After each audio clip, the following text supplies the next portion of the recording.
નમસ્કાર વિદ્યાર્થી મિત્રો, એમજે ટ્યુશન ક્લાસીસમાં ફરીથી તમારા બધાનું હાર્દિક સ્વાગત છે. આજે આપણે ધોરણ 12 અને આંકડાશાસ્ત્ર વિશે જેનું ઉદાહરણ નંબર 15 વિશે ચર્ચા કરવાના છે. આના પહેલાની વિડીયોની અંદર આપણે ઉદાહરણ નંબર 12 અને 11 ની ચર્ચા કરી ચૂક્યા છીએ. હવે ઉદાહરણ નંબર 15 ની અંદર શું કીધું છે આપણને?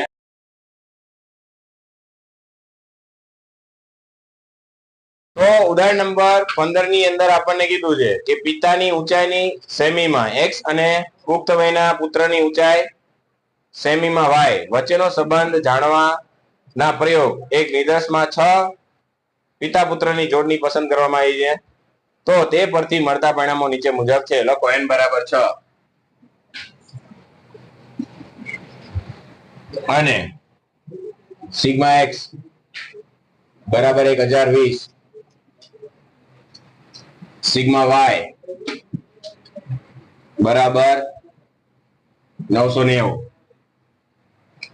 સિગ્મા x માઇનસ x બાર x માઇનસ 170 નો સ્ક્વેર બરાબર 60, પછી સિગ્મા y માઇનસ 165 અને એનો સ્ક્વેર બરાબર 105 અને સિગ્મા x માઇનસ 170 ગુણ્યા y માઇનસ 165 બરાબર 45. હવે આના ઉપરથી આપણને y ની x પરની નિયત સંબંધ રેખા મેળવવાનું કીધું છે, તેમજ નિયત સંબંધ મોડેલની વિશ્વસનીયતા ચકાસો. હવે અહીંયા ધ્યાન, જ્યારે પણ દાખલાની અંદર તમને નિયત સંબંધ મોડેલ ચકાસવાનું કે તો સમજી લેવાનું r નો સ્ક્વેર મેળવવાનો કીધું છે. નિયત સંબંધ મોડેલ કે સમજાય છે એટલે શું મેળવવાનું કીધું છે? r નો સ્ક્વેર. y ની x પરની નિયત સંબંધ રેખા મેળવવાની છે અને બીજું શું મેળવવાનું કીધું છે? r નો સ્ક્વેર. આ બંને વસ્તુ મેળવવાની કીધી છે. હવે અહીંયા તમને બધી જ વસ્તુ આપી દીધી, ફક્ત આપણને શું આવડવું જોઈએ? સૂત્ર. તો આ 3 માર્કનો દાખલો બોર્ડની એક્ઝામમાં પૂછાય છે. કેટલા માર્કનો છે? 3 માર્કનો. તો અહીંયા અને આ ચેપ્ટરમાંથી બોર્ડની એક્ઝામમાં 2 દાખલા પૂછાય છે 5 માર્ક. એટલે કે અથવાના જે દાખલા આવે ને ટોટલ વિભાગ F ની અંદર 6 દાખલા આવે. કેટલા? એમાંથી કરવાના કેટલા હોય તમારે? 4. તો 2 દાખલા તો કયા ચેપ્ટરના હોય છે? ત્રીજા ચેપ્ટરના. સમજાય છે? અથવા સહિત થઈ એટલે અથવા સિસ્ટમ તો નીકળી જ જાય. તમને 6 દાખલા આપેલા, એમાંથી કોઈ પણ તમારે શું કરવાનું છે? 4 ગણવાના હોય. તો 2 દાખલા કેના હશે? નિયત સંબંધના. સમજાય છે? એટલે તમારા માટે ઘણું કિંમતી ચેપ્ટર છે. તો મહેરબાની કરીને અહીંયા ધ્યાન આપજો. હવે અહીંયા આપણને b બરાબરનું સૂત્ર શું મૂકશું? કે સિગ્મા x માઇનસ 170, એટલે કે આપણે સૂત્ર મૂકીએ પહેલા, સિગ્મા x માઇનસ x બાર અને y માઇનસ y બાર. હવે ચેક કરવા માટે પહેલા તો શું કરવું પડશે તમારે કે આ બરોબર છે? x બાર 170 છે કે નથી અને y બાર કેટલા છે? 165 છે કે નહીં? આના માટે ચેક કરો ફટાફટ. n બરાબર ભાગ્યા 6 કરો એટલે ખબર પડી જશે. શું આપેલું છે? સિગ્મા x માઇનસ x બાર નો સ્ક્વેર. જો અહીંયા આ રીતના ચેક કરવાનું. સિગ્મા x છેદમાં n એટલે કેટલા? 1020 ભાગ્યા 6 કરો એટલે x બાર કેટલા મળ્યા? 170. તો અહીંયા કેટલા આપેલા છે? જુઓ તો 170 દેખાય છે. તો એનો મીનિંગ x બાર છે. હવે y બાર જોઈ લેવાનું કે સિગ્મા y છેદમાં n 990 ભાગ્યા કેટલા કરશો? 6. તો y બાર કેટલા મળશે? 165. તો એનો મીનિંગ આ પણ શું છે? y બાર છે. તો આ સૂત્ર આવે. બીજું એક સૂત્ર આવે નહીં. પહેલા આ ચેક કરવાનું, પછી સૂત્ર મૂકવાનું. મેં પહેલા કરી નાખ્યું છે, પણ તમારે શું કરવાનું છે? પહેલા x બાર અને y બાર મેળવવાનું. નકર આપણે uv ની રીતે પણ થઈ શકે છે. પહેલા ચેક કરવાનું કે ખરેખર આ 170 આપેલા છે, x બાર છે, 165 આપેલા y બાર છે. જો હોય તો આ સૂત્રનો યુઝ કરવાનો છે. સમજાણું બધાને? હવે સિગ્મા x માઇનસ x બાર y માઇનસ y બાર એટલે કેટલા આપેલા છે? 45. અને બીજું આપણને સિગ્મા x માઇનસ x બાર નો સ્ક્વેર કેટલો આપેલો છે? 60. ચલો કેટલા આવે છે? b બરાબર 0.75. હવે b બરાબર મળી ગયા. તો હવે શું મેળવશું આપણે? a બરાબર તો y બાર માઇનસ bx બાર. તો y બાર આપણને કેટલા મળ્યા? 165 માઇનસ 0.75 ગુણ્યા કેટલા કરશો તમે? 170 કેટલા થાય છે ભાઈ? 127.5. તો એ બરાબર આપણને કેટલા મળે છે ભાઈ? 37.5. આ એ બરાબર મળી ગયા. હવે તમારે શું મેળવવાનું છે? y cap. તો y કેપ મેળવવા માટેનું સૂત્ર શું આવશે? a વત્તા bx. તો a એટલે આપણને કેટલા મળ્યા છે? 37.5 વત્તા b એટલે આપણને 0.75 અને ગુણ્યા શું કરવાના? x. એટલે આ મળી ગયું આપણને y કેપ. હવે એને નિશ્ચયતાનો આંક પણ મેળવવાનો, એટલે કે નિયત સંબંધ મોડેલ મેળવવાનું કીધું હતું. એટલે શું થાય? r નો સ્ક્વેર. તો આપણે અહીંયા શું મેળવશું? r નો સ્ક્વેર મેળવશું. તો r ના સ્ક્વેર માટેનું સૂત્ર કયું આવે? આના ઉપરથી નક્કી થાય. બધી જ વસ્તુ આપી દીધી છે. આ સૂત્ર આવશે પણ કેવું આવશે? વર્ગમૂળમાં મોટા કૌંસની અંદર કે x માઇનસ x બાર સિગ્મા y માઇનસ y બાર છેદમાં વર્ગમૂળની અંદર સિગ્મા x માઇનસ x બાર નો સ્ક્વેર ગુણ્યા સિગ્મા y માઇનસ y બાર નો સ્ક્વેર અને મોટા કૌંસનો સ્ક્વેર. ખબર પડી? હવે કેટલા આપેલા હતા આપણને? આ 45 છેદમાં વર્ગમૂળની અંદર કેટલા લઈશું આપણે? 60 અને ગુણ્યા કેટલા કરશું આપણે? 105 એનો સ્ક્વેર. ચલો, મેં કાલ તમને કીધું હતું કે ભાઈ શું કરવાનું છે? તમારે 45 નો શું થાય? સ્ક્વેર થાય. તો 45 નો સ્ક્વેર થાય પણ નીચેનું વર્ગમૂળ શું થાય? નીકળી જાય. એટલે શું આવશે? 60 ગુણ્યા કેટલા કરવાનું થશે તમારે? 105. તો 45 ગુણ્યા 45 કરો કેટલા થાય છે ભાઈ? 2025 અને છેદમાં 6300. તો આપણને r નો સ્ક્વેર બરાબર કેટલા મળશે? 0.32. રેડી? આ હતું આપણું ઉદાહરણ નંબર 15. કોઈને કઈ પ્રશ્ન હોય ખાલી સૂત્ર આવડવું જોઈએ, સાદું રૂપ આપવાનું છે. પહેલા શું મેળવવાનું આપણે? y ની x પરની નિયત સંબંધ રેખા અને એના પરથી આપણે શું મેળવવાનું છે? r નો સ્ક્વેર. ખબર પડી બધાને?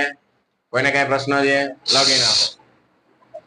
તો અહીંયા આપણને કીધું છે ઉદાહરણ નંબર 16 ની અંદર કે જો y ની x પરની નિયત સંબંધ રેખા ઉદાહરણ નંબર 16 અને એનું આપણને શું કીધું છે?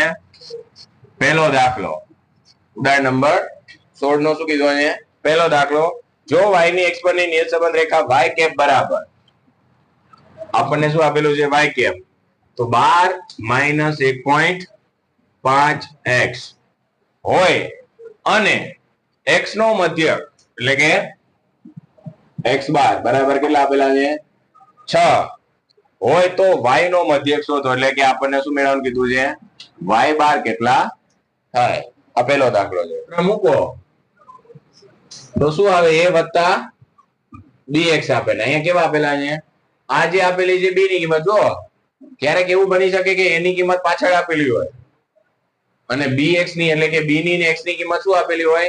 આગળ. એટલે કે b ની કિંમત આગળ આપેલી હોય. એમાં કન્ફ્યુઝ થવાનું નહીં. એવું જરૂર નહીં કે એ પાછળ લઈ લીધો હોય. સમજાય છે? એટલે એમાં કન્ફ્યુઝ થવાનું નહીં. તો અહીંયા b બરાબર કેટલા આપેલા છે? 1.5 પણ કેવા છે? માઇનસ 1.5 b બરાબર આપેલા છે. આપણે આ બધાની કઈ જરૂર નથી. આપણે ખાલી એક જ મિનિટનો દાખલો છે. મેં કાલે એક વસ્તુ તમને કીધી હતી નોંધમાં. x અને y બિંદુ કીધા હતા મેં તમને. નોંધ યાદ રાખવાનું કીધું હતું. તમને રકમની અંદર x બાર આપેલા હોય તો સમજી લેવાનું શેના બરાબર છે? x બરાબર. અને y બાર આપેલા હોય તો શું શેના બરાબર છે? y બરાબર. આ શબ્દ મેં યુઝ કર્યો હતો જો યાદ હોય તો. તો અહીંયા તમને શું આપેલું છે? x બાર આપેલા છે. તો x ની જગ્યાએ કેટલા મૂકવાના છે? y માઇનસ અહીંયા કેટલા કરશું આપણે? 1.5 ગુણ્યા કેટલા કરશું? x એટલે કેટલા લઈશું આપણે અહીંયા? 6. તો y કેપ એટલે શું થાય? y બાર. હવે અહીંયા 9 એટલે y કેપ બરાબર કેટલા મળ્યા આપણને? 3. તો y બાર નો મીનિંગ પણ શું થાય છે? 3. આ પહેલો દાખલો. હવે એમાં ને એમાં આ જ રીતના તમને બીજો દાખલો આપેલો છે. એમાં શું કીધું છે કે એની અંદર તમને એમ કીધું છે એમાં y બાર ની કિંમત આપેલી છે. જો એમાં એમ કીધું જો y ની x ની નિયત સંબંધ રેખા y કેપ બરાબર, એમાં પણ આપણને y કેપ બરાબર આપી દીધા છે 11.5 વત્તા 0.65x હોય અને y બાર બરાબર કેટલા આપેલા છે 18 આપેલા છે. તો આપણને શું મેળવવાનું કીધું છે x બાર ની કિંમત શોધો, આવું કીધું છે. હવે અહીંયા ધ્યાન આપો, મેં અહીંયા y કેપ એટલે શું લઈ લીધા y બાર, તો અહીંયા y બાર આપેલો એનો મીનિંગ શું થઈ ગયો y કેપ. તો y કેપ ની જગ્યાએ હું કેટલા મૂકીશ 18 અને અહીંયા 11.5 વત્તા 0.65x. હવે શું કરીશું કે આ બાજુ આવે એટલે કેવા થઈ જાય -11.5 બરાબર શું મળશે આપણને 0.65x. બાદ બાકી કરો એટલે કેટલા આવે છે ભાઈ 6.5 બરાબર શું મળશે આપણને 0.65x. બરાબર, તો આ ક્યાં વહી જાય આના છેદમાં જશે તો કે આપણને x બરાબર શું મળશે કે 6.5 ભાગ્યા 0.65 એટલે કેટલા મળશે x બાર બરાબર કેટલા મળશે આપણને 10. x કો કે x બાર કો સમજાણું, લખી નાખો બધા. આ મોસ્ટ ટાઈમ બી દાખલો છે અને આ બોર્ડની એક્ઝામમાં પૂછાય છે આવા, સમજાય છે એમ નહીં કે તો આ પૂછાય છે. મેં તમને કીધું કે 16 17 18 19 આ એમાંથી બેડે બેડું એક ઉદાહરણ આવશે. કેટલા માર્કમાં? ઉદાહરણ નંબર 17 ની અંદર કીધું છે કે પહેલું, ઉદાહરણ નંબર 17 ની અંદર આપણને શું આપેલું છે પહેલું કે જો x બાર બરાબર 5 પછી y બાર બરાબર 11 આપેલા છે અને b બરાબર 1.2, તો y ની x પર ની નિયત સંબંધ રેખા મેળવો. બધી જ વસ્તુ આપણને x બાર અને y બાર આપેલા છે, તો અહીંયા y ની x પર ની નિયત સંબંધ રેખા મેળવવાનું કીધું છે. એટલે કે શું મેળવવાનું કીધું છે y કેપ. તો હવે આપણે મેળવવાનું બાકી શું રહ્યું ખાલી a. જો b તો આપણને આપી દીધો છે, તો અહીંયા આપણે મેળવવાનું શું રહ્યું બાકી a. તો y બાર માઈનસ bx બાર, તો y બાર એટલે કેટલા આપેલા 11 અને b એટલે કેટલા મળે 1.2 ગુણ્યા કેટલા કરશું 5, તો કેટલા મળશે 11 માઈનસ 6 તો કેટલા મળશે, તો a બરાબર કેટલા મળ્યા આપણને 5. તો હવે y કેપ મેળવી લો. y ની x પર ની નિયત સંબંધ રેખા એટલે a વત્તા bx, a એટલે 5 વત્તા 1.2 ગુણ્યા x, આ મળી ગયો આપણને y ની x પર ની નિયત સંબંધ રેખા. કોઈને કઈ પ્રશ્ન આની અંદર? ઓકે, હવે આનું જોઈએ આપણે બીજું.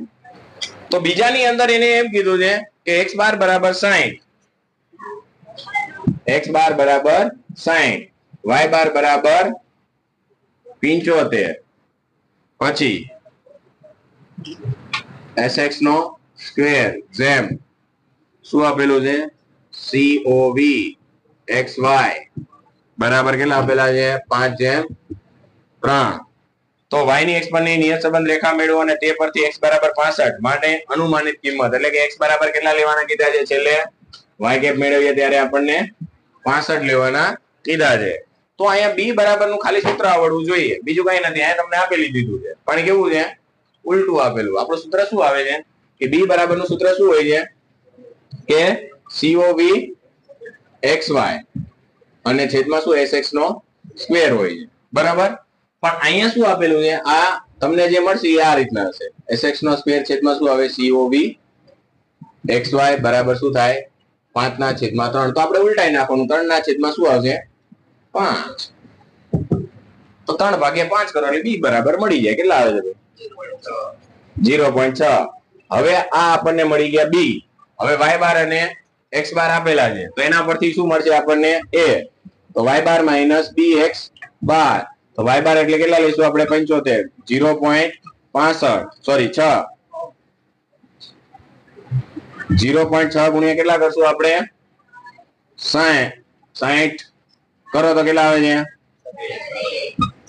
36. તો a બરાબર કેટલા મળે છે 39. તો a બરાબર 39 મળશે. તો હવે આપણે શું મેળવશું y કેપ, તો a વત્તા bx. આપણે શું લઈશું a બરાબર 39 વત્તા b એટલે 0.6 અને x બરાબર કેટલા આપેલા છે 65 તો 39 વત્તા 0.6 ગુણ્યા 65 કરો કેટલા આવે છે 39 તો y કેપ બરાબર કેટલા થાય 78. હવે આ હતું ઉદાહરણ નંબર 17 લખી નાખજો. ન ખબર પડી તો નીચે કોમેન્ટ ની અંદર અથવા તો અત્યારે રૂબરૂ કહી શકો છો. બરાબર, બાકીના ઉદાહરણની ચર્ચા આપણે નેક્સ્ટ વિડીયો ની અંદર કરશું. જય હિન્દ, જય ભારત.